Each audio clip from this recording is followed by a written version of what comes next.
Hai guys, kembali lagi bersama Kakang Prabu di Wandi Channel Review. Di video kali ini akan Kakang bawakan alur cerita film yang berjudul The Texas Chainsaw 2013.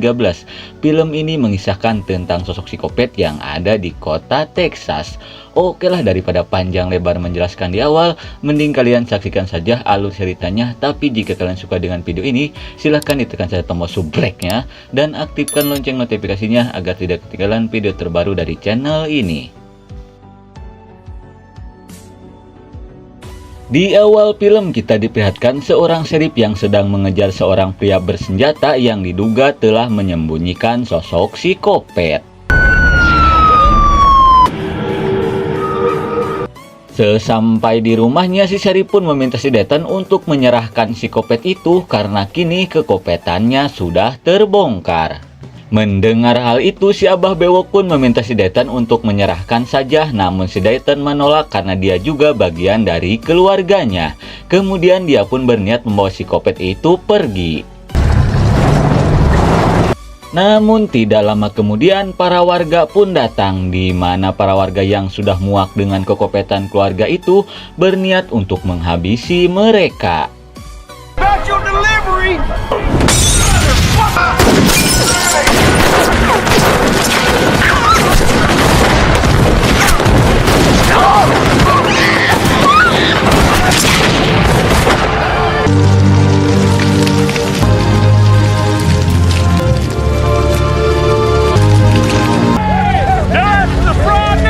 Setelah baku tembak dengan para warga, akhirnya satu keluarga itu pun musnah setelah dilalap si Jago Merah. Melihat hal itu, si sheriff pun langsung memarahi seorang koboi bernama Brook karena telah main hakim sendiri. Namun si Brook yang dendam ke keluarga itu tidak memperdulikan perkataan si sheriff.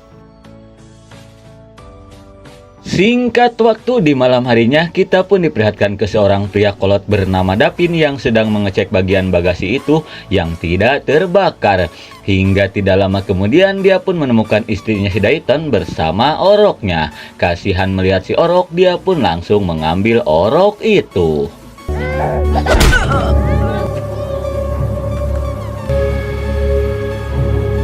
Setelah menghabisi ibunya si orok, si Gavin pun langsung memberikan orok itu ke istrinya, di mana mereka yang belum mempunyai keturunan pun berniat untuk mengadopsi orok itu.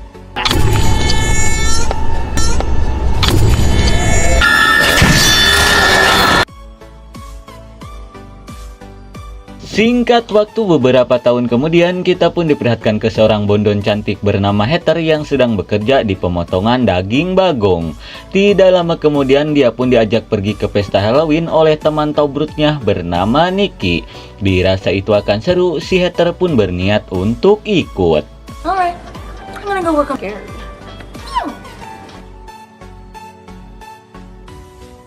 Setelah pulang kerja, si Heather pun langsung mengajak ayangnya untuk pergi ke pesta Halloween itu. Namun si Dani pun merasa heran setelah melihat hobi ayangnya yang suka mainin tulang. Kemudian dia pun berkata, "Neng, daripada mainin tulang belulang begitu, mending mainin cacing AA." Mendengar hal itu, jelas saja si Heather yang ingin digabrut brutal pun tidak bisa menolaknya. Namun saat lagi enak-enak saling kokop, mereka pun kesal saat mendengar seseorang memencet bel. Takutnya itu penting, si Dani pun berniat untuk mengeceknya.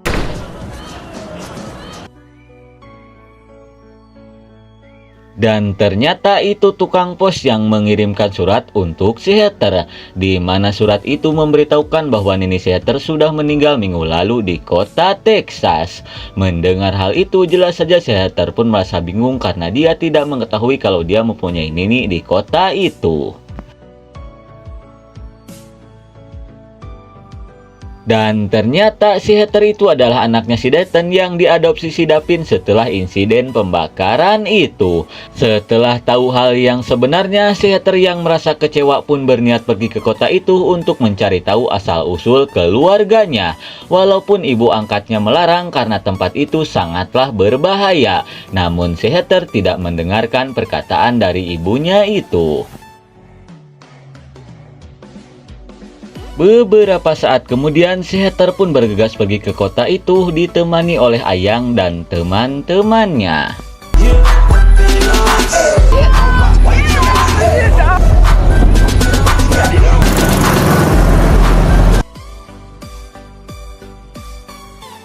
Di tengah perjalanan mereka pun mampir ke supermarket untuk membeli makanan. Setelah itu mereka pun bergegas untuk melanjutkan perjalanan.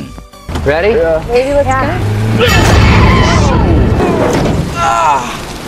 Namun saat akan pergi mereka pun harus menyenggol seorang pria bernama Darrell. Kemudian mereka pun meminta maaf atas kejadian itu. Lalu si Darrell pun menanyakan tujuan mereka. Si Danny pun memberitahukan bahwa dia dan teman-temannya akan pergi ke kota Texas. Dirasa searah, si Darrell pun izin untuk ikut. Do not stray from the surround, don't enter in. Let you up, yes, God.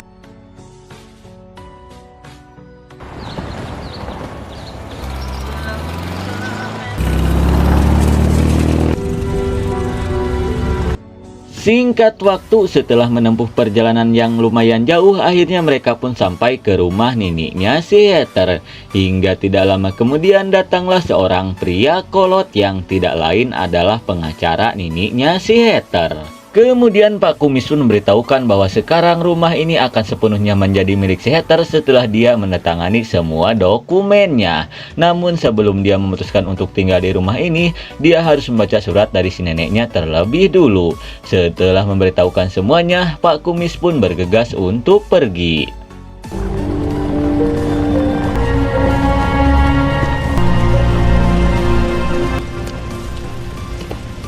Setelah melihat kemegahan rumah peninggalan si Nini, mereka pun bergegas untuk masuk.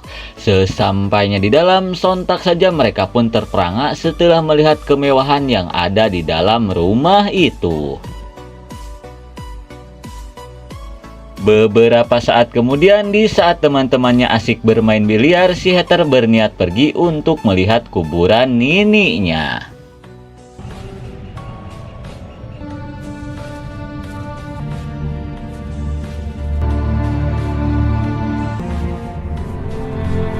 Sesampai di kuburan nininya, si Heather pun berterima kasih karena telah memberikan warisan semepah ini. Tidak lama kemudian mereka pun berniat pergi ke kota untuk membeli stok makanan. Sementara itu si Asep izin untuk menunggu karena dia merasa rumah ini perlu dibersihkan.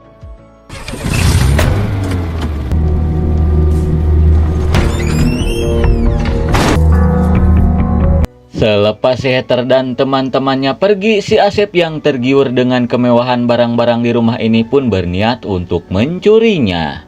Hingga tidak lama kemudian, si Asep pun melihat sebuah pintu rahasia. Dirasa di ruangan itu banyak barang-barang mahal, si Asep pun berniat untuk masuk.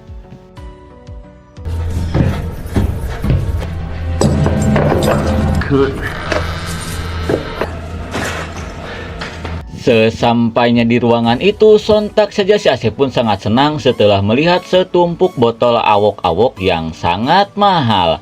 Namun dia pun merasa heran setelah melihat bekas makanan di depan pintu. Dia yang penasaran pun berniat untuk membukanya.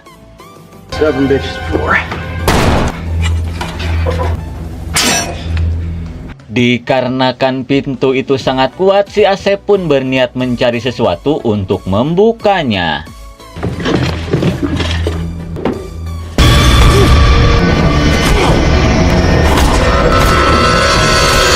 Bukannya barang mewah yang si Asep dapatkan, dia pun harus modar dirujak oleh si Kopet yang ternyata masih selamat setelah insiden pembakaran itu. Lalu kita dialihkan ke si Heather yang sedang berbelanja. Tidak lama kemudian ada seorang serif. Dia yang merasa asing pun langsung menanyakan tujuan si Heather. Kemudian si Heather pun memberitahukan bahwa dia baru saja pindah ke kota ini. Setelah itu datanglah si Brooke yang kini sudah menjadi wali kota. Setelah tahu si Heather ini keturunan si Carson, dia pun berniat untuk membeli rumah nininya. Namun si Heather menolak dan bergegas untuk pergi.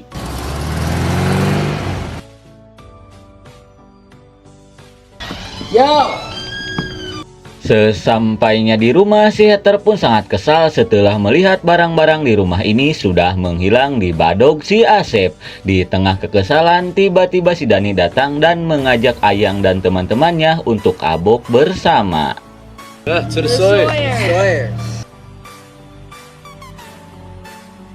Di malam harinya, kita pun diperlihatkan ke si Heather yang sedang melihat foto-foto keluarganya. Hingga tidak lama kemudian dia pun melihat foto ibunya yang memiliki tanda lahir mirip dengan dirinya. Lalu kita dialihkan ke si Kenny yang sedang memasak di dapur. Tidak lama kemudian dia pun melihat sebuah pintu rahasia. Dia yang penasaran pun berniat masuk ke ruangan itu.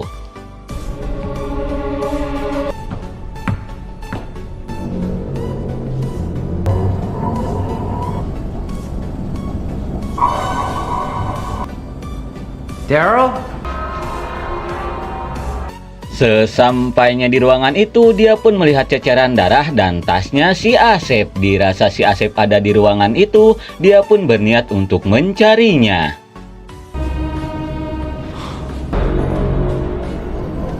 Daryl!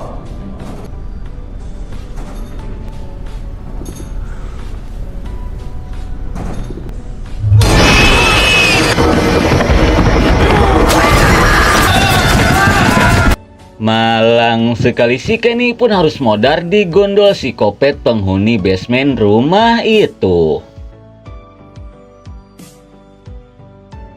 Lalu kita diperlihatkan ke si Dani yang sedang asik bermain biliar. Tidak lama kemudian si Niki pun datang. Sambil kepanikan, dia pun ngajak si Dani untuk melihat sesuatu.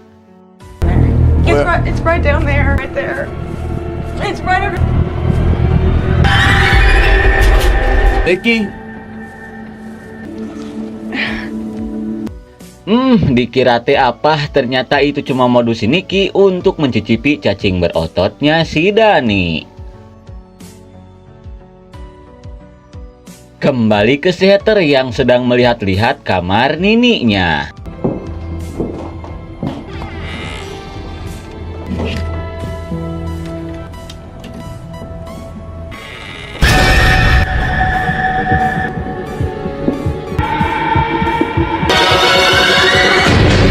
Setelah melihat-lihat baju nininya, si Heather pun sok parah setelah melihat jasad nininya sudah ada di kamar itu. Dia yang ketakutan pun bergegas untuk pergi.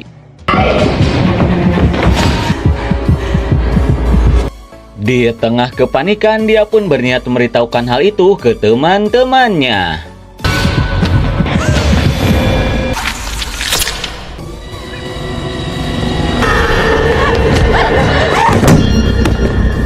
Namun si Heather pun sok parah setelah melihat si Kopet sedang memasak kokodnya si Kenny. Di tengah ketakutan, dia pun berniat untuk kabur. Namun sueknya dia harus tertangkap oleh si Kopet itu.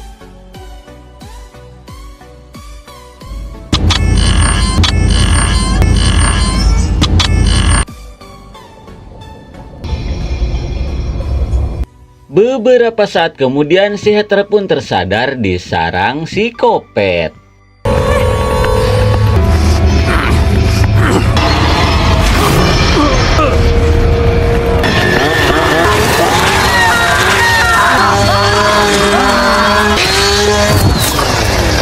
Di saat si Kopet itu sedang asik menyingsok tubuhnya si Kenny, dirasa ini kesempatan, si Heather pun bergegas untuk kabur.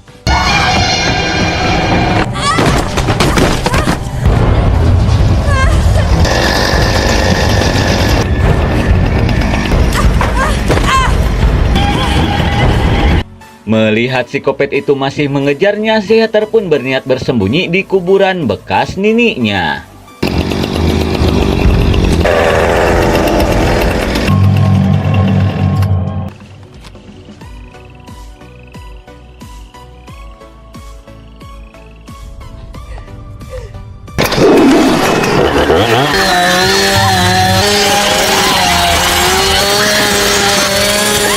Tidak lama kemudian si Dani dan si Niki pun datang. Melihat hal itu, si Kopet pun berniat untuk menghabisi mereka. Sontak saja mereka yang ketakutan pun berniat bersembunyi di bekas kandang bagong.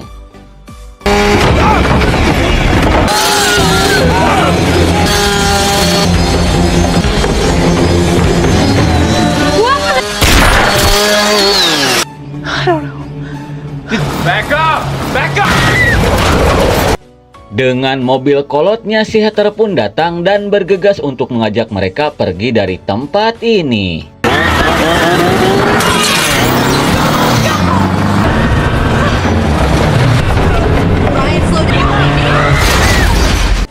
Akibat menabrak gerbang rumah itu, mobil mereka pun menjadi sulit menyala. Mereka pun semakin ketakutan setelah melihat si Kopet Shinso mulai mendekati mereka.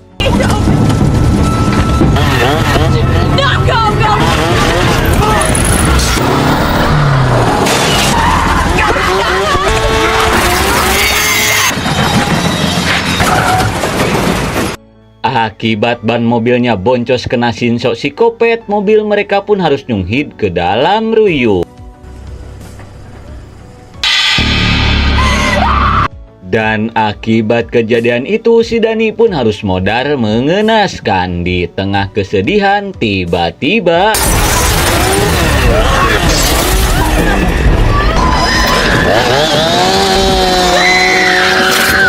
di saat si Kopet akan menyinsok si Niki, si Heather yang berhasil keluar pun berniat untuk mengalihkan perhatian si Kopet itu.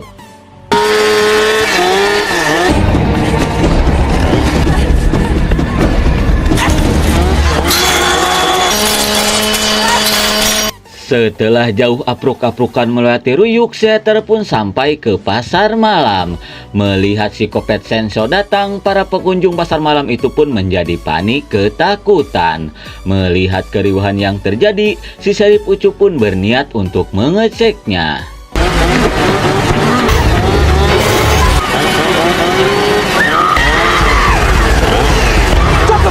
Melihat Sheriff Ucup datang, si Kopet yang ketakutan pun langsung ngabret ke dalam ruyuk. Hingga akhirnya si Heather pun berhasil selamat dari kejaran si Kopet Shinso itu. Beberapa saat kemudian kita pun diperlihatkan ke si Sheriff Yayat yang melihat sebuah mobil terjungkir di dalam ruyuk yang tidak lain adalah mobilnya si Dani. Kemudian dia pun berniat untuk mengeceknya. Seats all sawed up. Setelah melihat ceceran darah menuju ke suatu tempat, si Yayat yang penasaran pun berniat untuk memeriksanya. Sementara itu, si Heather yang baru saja tiba di kantor polisi pun langsung melaporkan tentang teman-temannya yang dihabisi oleh si Kopet Shinso. Mendengar hal itu, jelas saja si Hopper pun sangat kaget setelah tahu si Kopet Shinso ternyata masih hidup. Kemudian dia pun meminta si Heather untuk membaca semua berkas-berkas tentang keluarga Carson.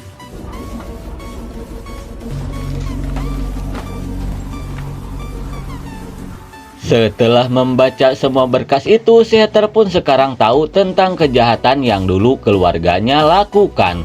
Dan pada akhirnya keluarganya pun modar dibakar warga yang diprovokasi oleh si Buck Hartman.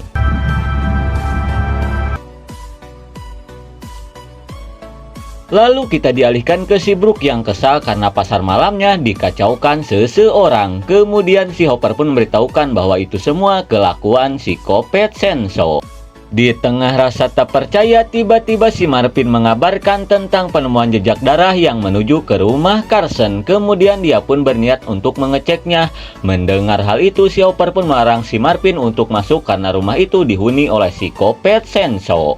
Namun dengan pedenya si Marvin tidak takut dengan si Kopet Shinso itu karena dia sudah membawa pistol FF-nya.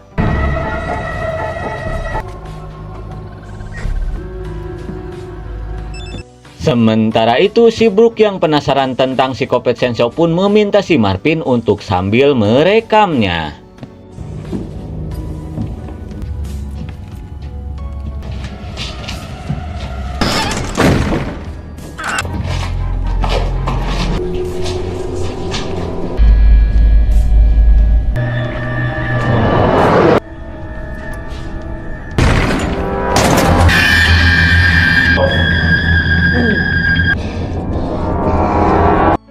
Sesampainya di sebuah ruangan, sontak saja si Marvin pun shock parah setelah melihat banyaknya jasad yang modar mengenaskan di ruangan itu. Di tengah kengerian, dia pun mendengar sesuatu di lemari pendingin, kemudian dia pun berniat untuk mengeceknya.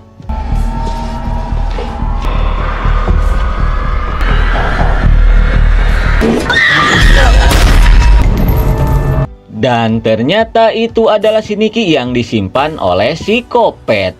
Namun karena kaget, si Marvin pun tanpa disengaja menembaknya. Di tengah kepanikan, dia pun bergegas pergi dari ruangan itu.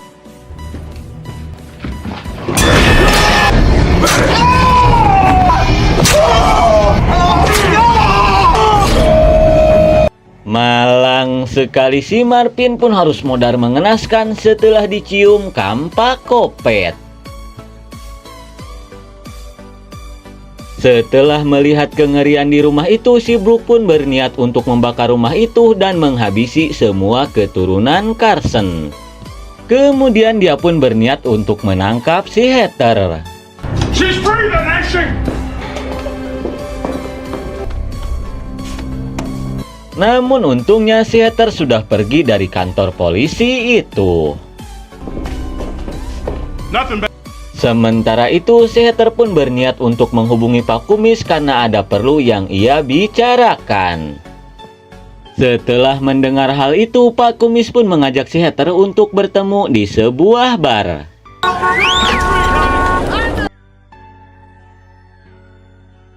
Kemudian kita dialihkan ke si Kopet yang berniat mengambil kulit wajahnya si Marvin untuk dijadikan topeng terbarunya.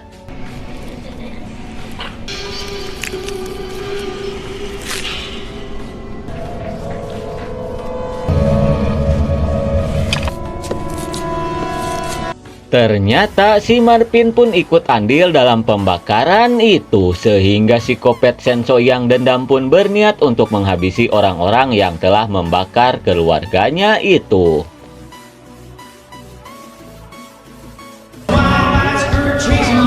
Sementara itu si Heather yang sudah bertemu dengan Pak Kumis pun langsung menanyakan tentang sosok si Kopet yang ada di basement rumah itu. Dirasa si Heather belum membaca surat dari niniknya, Pak Kumis pun memberitahukan bahwa si Kopet itu adalah sepupunya si Heather. Namun karena keterbelakangan mental, keluarganya pun mengurungnya di basement rumah itu. Di tengah pembicaraan, tiba-tiba si Brooke datang untuk menangkap si Heather. Melihat hal itu, Pak Kumis pun menyuruh si Heather untuk segera pergi dari tempat ini.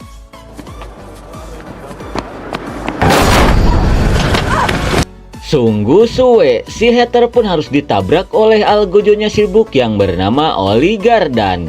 Kemudian si Oli pun berniat untuk membawa si Heather ke bosnya itu.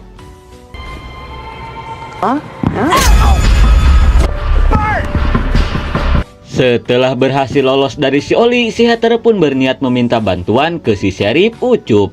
Setelah mendengar cerita dari si Heather, si Ucup pun bergegas membawa si Heather pergi. Sementara itu Pak Kumis pun kaget setelah melihat si Heather dibawa oleh si Sheriff Ucup. Dan ternyata si Sheriff Ucup ini adalah anaknya si Brooke. Kemudian si Brooke pun meminta ke si Ucup untuk membawa si Heather ke bekas penjagalan karena dia akan segera dieksekusi di sana. That's your fucking dad! Di waktu yang bersamaan, si Kopet yang mendengarnya pun berniat pergi ke bekas penjagalan itu untuk menghabisi si Brooke. Di sisi lain, Pak Kumis pun meminta bantuan ke si Sheriff Hopper untuk segera menyelamatkan si Heather.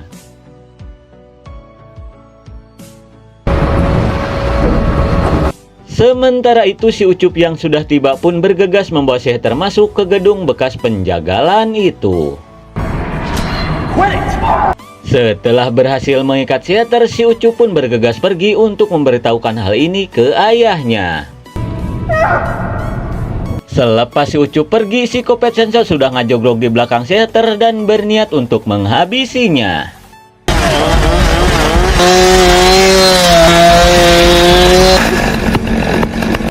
Di saat dia akan menyinso si Heather, dia pun mengurungkan niatnya setelah melihat tanda lahir di dadanya si Heather. Kemudian si Heather pun memberitahukan bahwa dia ini adalah sepupunya. Mendengar hal itu, si Kopet pun bergegas untuk menyelamatkan si Heather.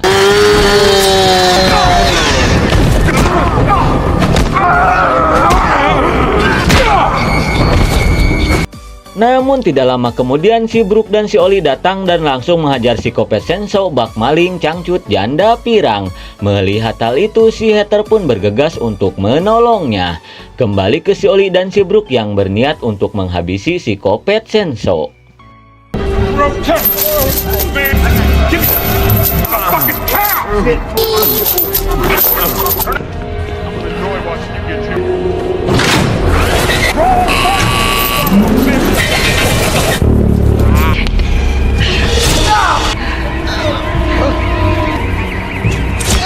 Namun si Heather keburu datang dan langsung menghabisi si Oli. Setelah itu dia pun bergegas untuk menolong si Kopet Senso. That's right.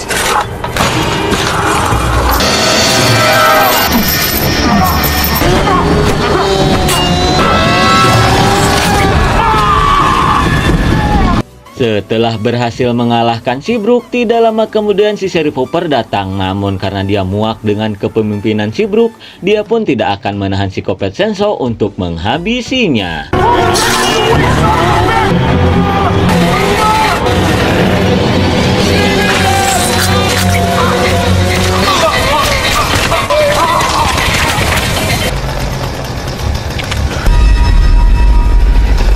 Hingga akhirnya si wali kota Brook pun harus modar mengenaskan setelah tubuhnya dijadikan bahan baku cilok sarebuan. Melihat hal itu, si Sheriff Hooper pun meminta si Heather untuk membersihkan tempat ini karena untuk kali ini dia tidak akan menangkap si Kopet Senso.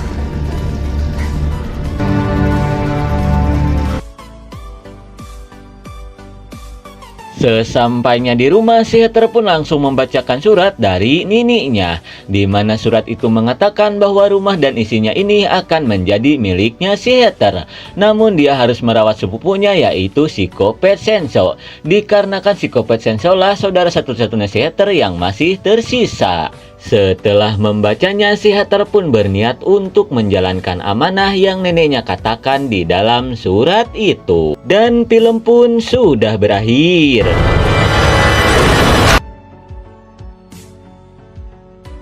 Oke lah, nggak mungkin segitu saja alur cerita film dari The Texas tahun 2013.